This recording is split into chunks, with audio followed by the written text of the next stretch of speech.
Nagigisa po tayo ng gulay. Handa na po ang aking bawang, sibuyas at kamatis. Ito po ang ating gulay na igigisa.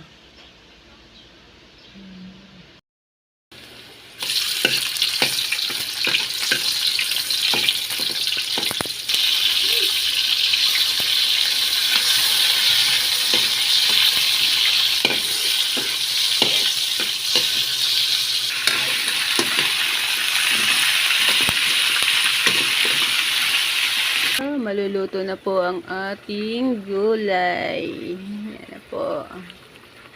Kumukulo na po siya. Lapit na siyang maluto.